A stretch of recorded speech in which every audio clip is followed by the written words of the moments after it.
Hi friends, स्वागत है आपका। Class 12th math most important question 2025 समाकलन पूरे 8 नंबर में हर साल पूछता है। हर सेट में इसमें पूरे न पूरे एक ना एक क्वेश्चन हर साल पूछता है, जो कि मोस्ट इम्पॉर्टेंट है। अगर आप इसमें से एक भी क्वेश्चन समझ लेते हैं तो एक ही क्वेश्चन पर बेस पर पूरा क्वेश्चन है। तो हम आइए एक क्वेश्चन लेकर सॉल्व करते हैं और इसे आप अच्छे समझिए, जिससे कि आप हर एक सवाल को अपने से सॉल्व कर सके। और ये बहुत मोस्ट इम्पॉर्टेंट क्वेश्चन है समाकलन का 7.4 का। तो आइए करते हैं। तो हाँ फ्रेंड, आप देख सकते हैं हमारा क्वेश्चन है। तो हम समाकलन आप लोग पढ़े होंगे तो जानते होंगे कि मतलब कि अब हम इसे टी मान कर अगर करते हैं तो इसका समाकलन ऊपर विद्यमान नहीं है। तो इसके लिए हम फार्मूला जानते हैं, जो कि हम आपको लिख दे रहे हैं। आप लोग इसे स्क्रीनशॉट ले लीजिए।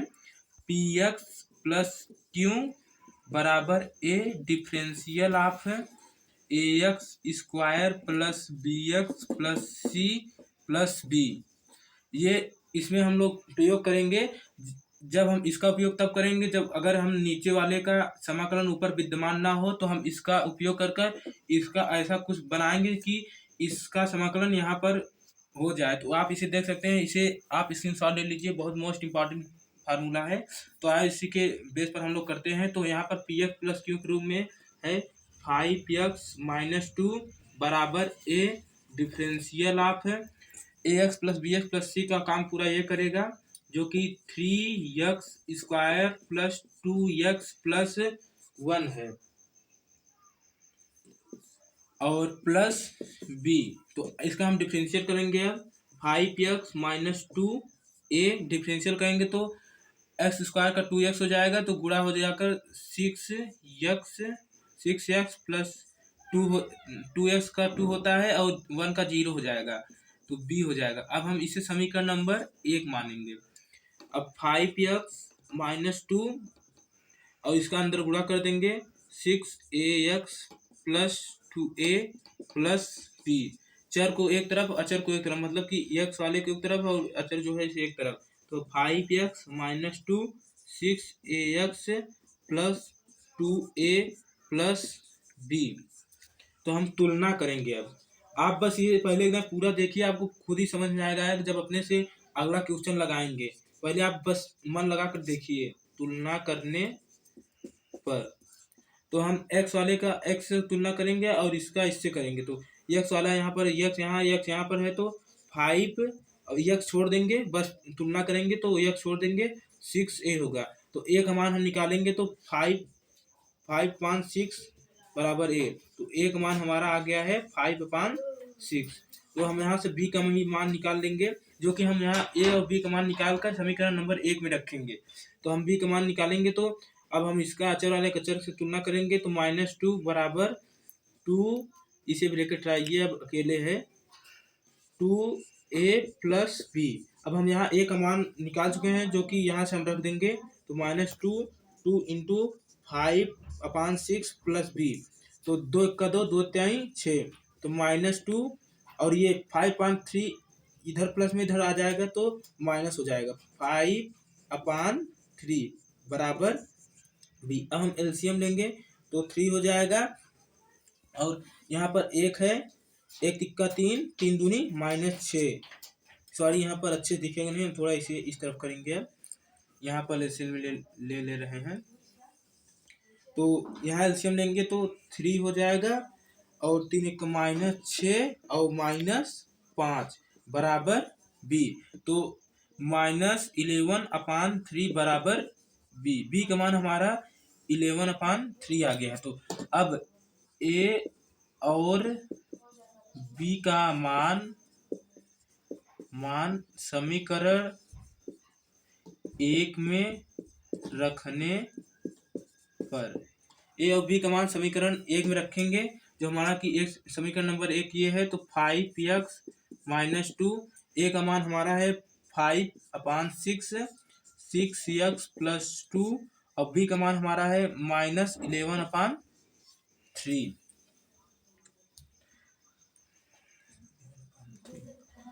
हाँ, तो अब हम इससे मान रख देंगे। अब हमारा यहाँ पर 5x-2 क्वेश्चन में जो है उसके जगह हम इतना पूरा रख सकते हैं। तो हम मानेंगे, माना। अब हम इसे आई मान कर करेंगे, तो आई integration 5x-2 3x² plus 2x+1, हम इसके जगह पूरा इतना रखेंगे। तो आई बराबर इंटीग्रेशन 5/6, अच्छे से लिख दें जो आपको अच्छे से समझ में आ जाए, 5/6 और 6x+2 minus 11/3/3x² plus 2x+1। अब हम इसे अलग अलग इंटीग्रेशन करेंगे, जो इसके नीचे अलग से, इसके नीचे अलग से। तो हम आई यहाँ पर करते हैं, तो यहाँ देखिए आई बराबर, तो ये 5/6 बाहर ले लेंगे, कांस्टेंट है, 5/6 बाहर लेंगे तो 6x+2/3x² प्लस 2x+1। फिर डिफरेंशियल इसको अलग से इंटीग्रेट कर देंगे, 11/3 इंटीग्रेशन 1/, यही यहाँ पर पुट कर देंगे। हमारा बोर्ड भर गया है, अगर आपको इसके साथ इतना लेना है तो ले लीजिए, हम इसे मिटाकर आगे से फिर करेंगे। हाँ तो फ्रेंड, अब हम इसे अलग अलग इंटीग्रेट करेंगे, तो आइए करते हैं। तो आई बराबर, ये 5/6 कांस्टेंट है तो इसे बाहर निकाल देंगे, तो इंटीग्रेशन 6x+2, इसके नीचे अलग से, इसके नीचे अलग से इंटीग्रेट करेंगे, तो यहाँ पर 3x² प्लस 2x+1, और ये माइन डिफरेंशियल इसका अलग से करेंगे, तो हाँ डीनर कांस्टेंट है, इसे बाहर निकाल देंगे, तो यहाँ बचेगा 1 हो जाएगा 3x² प्लस 2x+1 dx, ये हो गया। अब हम इसे अलग अलग I1 I2 मान कर सॉल्व करेंगे, फिर I1 I2 मान लाकर इसमें रख देंगे। तो आया करते हैं, I बराबर, यहाँ पर I बराबर ये 5/6 लिख लेंगे, 5/6 I1, और यहाँ माइनस 11/3 I2। तो अब हम इसमें I1 और I2 का मान लाकर समीकरण इसे मान लेते हैं 3, इसमें 3 मानेंगे, इसके पहले 1 2 मान चुके थे, तो हम इसे पूरे को I1 मानेंगे, इसे I2, तो आई मानते हैं I1 बराबर, ये क्योंकि यहाँ पर है तो I1 का मान इसमें रखेंगे, इसलिए 5/6 यहीं छोड़ देंगे, तो 6x+2/3x² प्लस 2x+1। तो डिफरेंशियल करना है, तो अब हम आप देख सकते हैं यहाँ हमारा, अगर हम इसे टी मान लेते हैं तो इसका समाकलन ऊपर विद्यमान है, तो इसे यहाँ मानते हैं 3x² प्लस 2x+1 बराबर टी। तो यहाँ इसका अवकलन करेंगे तो x² का 2x हो जाएगा, और 2x का 3 गुणा करेंगे तो 3x हो जाएगा, प्लस 2x का 2 हो जाता है, 1 का 0 हो जाता है, और x के सॉरी यहाँ x के सापेक्ष कर रहे हैं, x के सापेक्ष यहाँ लिख लीजिएगा, तो dt/dx हो जाएगा। तो आप देख सकते हैं यहाँ पर हमारा 6x+2 dx के रूप में है, तो हम यहाँ dx यहाँ भेज दें तो इसके बराबर हो जाएगा, तो 6x+2 dx। तो आप देख सकते हैं कि हो गया है, यहाँ इसके पूरी जगह पर हम यहाँ पर dt रख देंगे। देखिए, तो I1 बराबर 1/, इसे हम पूरे को टी माने हैं तो टी हो जाएगा, और 6x+2 dx बराबर dt हो गया है, तो dt। अब हम इसका समाकलन करेंगे, तो I1/x का समाकलन होता है log x। आप इसे स्क्रीनशॉट लेना कर चाहते हैं ले लीजिए, नहीं तो इसे इरेज कर देंगे, हम यहाँ रखेंगे, तो 1/x का log x होता है, तो 1/t का log t हो जाएगा, log t, और प्लस C1, क्योंकि I1 I2 मान करें इसलिए यहाँ पर C1 हो जाएगा। तो अब यहाँ पर हम t का मान रख देंगे, I1 बराबर log t का मान यहाँ पर है 3x² plus 2x+1 plus C1। तो आप देख सकते हैं कि हमारा I1 का मान ये साफ सुथरा आ गया है। अब हम I2 का मान निकालेंगे। I2 का मान हम यहाँ देख लीजिए, I2 बराबर 1/3x² प्लस 2x+1। तो हम इसे डायरेक्ट समाकलन नहीं कर सकते हैं, क्योंकि हम ऐसा कोई फार्मूला नहीं पढ़े हैं जिसका डायरेक्ट हो जाए। अगर यहीं पर अगर 6x+2 होता है तो इसकी तरह, तो हम इसे डायरेक्ट मतलब समाकलन कर सकते थे। इसके लिए हमने पूर्ण वर्ग विधि पढ़ा है। पूर्ण वर्ग विधि का रूल होता है कि x² का जो गुणांक होता है वो 1 होना चाहिए। उसके बाद x का जो गुणांक होता है उसके आधे का वर्ग करके जोड़ेंगे और आधे का वर्ग करके घटा देंगे। तो आइए करते हैं, आधे का वर्ग और आधे का वर्ग करके घटा करेंगे। तो यहाँ पर हम पहले एक्स स्क्वायर के गुणांक को एक करेंगे, तो यहाँ एक करने के लिए हमें थ्री को कॉमन करना पड़ेगा। थ्री को जब हम कॉमन करेंगे तो यहाँ पर एक्स स्क्वायर प्लस 2/3, क्योंकि कॉमन करना मतलब भाग करना, तो यहाँ भाग में आ जाएगा +1/3। तो ये हो गया dx। अब हम दूसरा स्टेप हमारा होता है कि x का गुणांक जो होता है उसका आधा का वर्ग करके जोड़ेंगे फिर घटाएंगे। तो I2 बराबर 1/3, ये 3 बाहर ले लेंगे हम लोग, 3 हो जाएगा। तो एक्स स्क्वायर प्लस 2/3 एक्स। अब इसका 2/3 का आधा करके जोड़ें, घटाना है तो हम इस किसी चीज़ का मतलब कि आधा करने के लिए हम 1/2 से गुणा करते हैं। तो 2 से 2 कट जाएगा तो 1/3, और 2/3 का आधा 1/3। तो हम इसका वर्ग करके जोड़ेंगे भी घटाएंगे, तो 1/3 जोड़ दिए प्लस 1/3 लिखेंगे, फिर -1/3 घटा दिए। तो इतना करने के बाद आपको यहाँ x प्लस बी का होल स्क्वायर या फिर x माइनस बी का होल स्क्वायर आएगा ही। अगर नहीं आता है तो इसका मतलब आप इसके पहले जो भी किए सब गलत है। तो हम यहाँ कैसे जानेंगे कि x माइनस बी का होल स्क्वायर है कि x प्लस बी का होल स्क्वायर है? इसके लिए हम, अगर यहाँ पर माइनस रहेगा तो x माइनस बी का होल स्क्वायर रहेगा, अगर यहाँ पर प्लस रहेगा तो x प्लस बी का होल स्क्वायर है। तो यहाँ पर x प्लस है तो x प्लस बी का होल स्क्वायर हो जाएगा। तो I2 बराबर 1/3, 1/इंटीग्रेशन है ये। तो x प्लस है तो प्लस 1/3, इसे छोड़ देंगे अब, क्योंकि इसका आधा कर चुके हैं, इससे कोई मतलब नहीं है, तो इसका स्क्वायर हो जाएगा। अब प्लस 1/3 और -1 का स्क्वायर 1 और 3 का 9 हो जाएगा। तो ये हो जाएगा। उसके बाद हमें आगे करने के लिए इरेज करना पड़ेगा। अगर आपको स्क्रीनशॉट लेना हो तो ले लीजिए, नहीं तो हम मिटाकर अब आगे करेंगे। ये हम हाँ फ्रेंड, तो आइए अब हम I2 का मान यहाँ निकालते हैं, क्योंकि वहाँ पे घट चुका है। तो 1/3 इंटीग्रेशन 1/, ये इसे मिटा देते हैं, ये कोई काम का नहीं है। 1/x प्लस 1/3 का होल स्क्वायर। अब अगर हम इसका एलसीएम लेंगे तो नीचे 9 आ जाएगा, और 3 त्रिका 9, तो 3 यहाँ प्लस माइनस 9 1 9 1 हो जाएगा। तो I2 बराबर, आप लोग अगर एलसीएम प्लस माइनस में कुछ भी भिन्न का कुछ भी अगर ना कर पाए हैं तो कमेंट कर दीजिए, हम उस पर भी अलग से वीडियो ला देंगे। अगर इसमें हम बताने लगेंगे तो बहुत लंबा वीडियो चला जाएगा।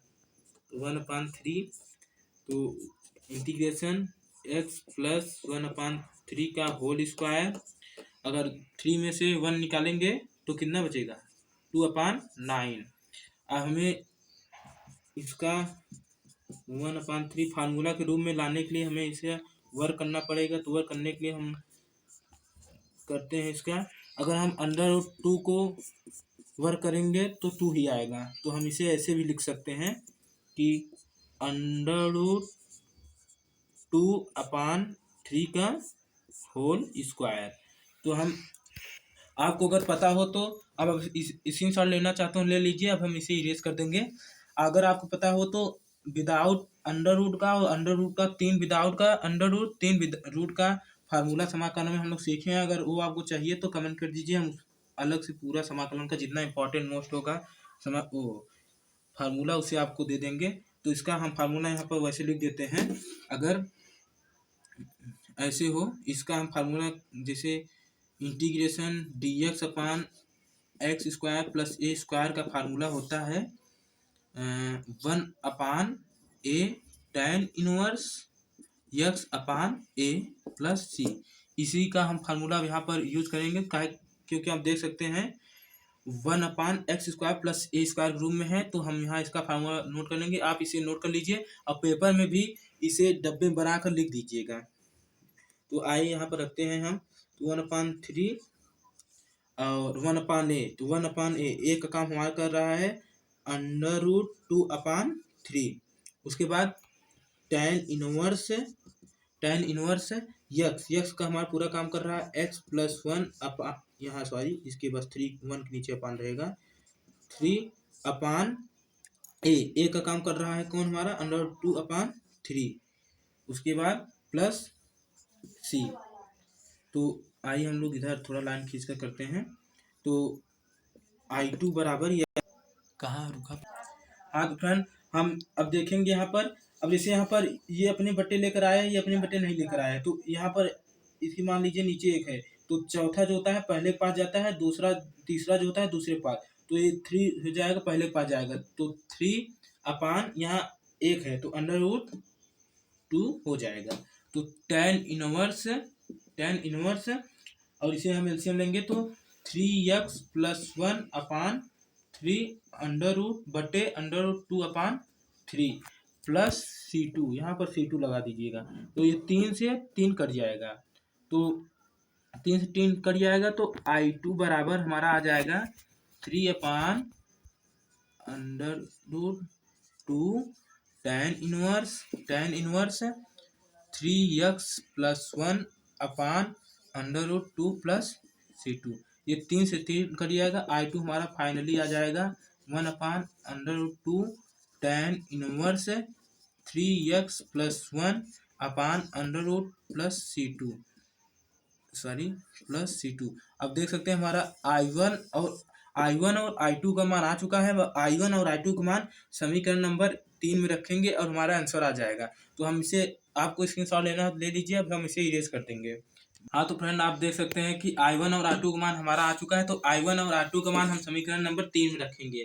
तो 5/6 I1 का मान हमारा है log mod में 3x² + 2x + 1, और ये C1 और C2 मिलाकर हम C लिख देंगे, फिर -11/3 और इसे ब्रैकेट मत लगाइए, कोई मतलब नहीं है, इंटू कर दीजिए √2 tan inverse 3x + 1/2 plus C1 और C2 मिलाकर C लिख दीजिए। अब इसे आप सेपरेट कर लें, वही हमारा आंसर। I बराबर 5/6 log mod में 3x² + 2x + 1 गुणा कर देंगे -11/3√2 या फिर √2 × 3 कुछ भी कर सकते हैं, इससे मतलब नहीं है। tan inverse 3x + 1/√2 plus C। हाँ तो गाइज हमारा फाइनली आंसर आ गया है। अगर आप ये अच्छे से ना समझ में आया हो तो इसे एक बार दोबारा देखिए। अगर ये आपको एक क्वेश्चन समझ में आ गया तो समझ लीजिए आप बुक का 7.4 में जितना भी क्वेश्चन है आप अपने से लगा सकते हैं। और मोस्ट इम्पॉर्टेंट है फ्रेंड, ये 8 नंबर में हर साल पूछा जाता है। अगर आप ये इसमें ये भी कर सकते हैं, अगर ये कर लिए तो ये सब सारा क्वेश्चन अपने साथ कर सकते हैं। आप ये अच्छे समझिए। अगर इससे संबंधित आपको इम्पोर्टेंट सूत्र चाहिए तो कमेंट कीजिए, हम उसे एक तरफ से एक वीडियो में पूरा दे देंगे। Thank you.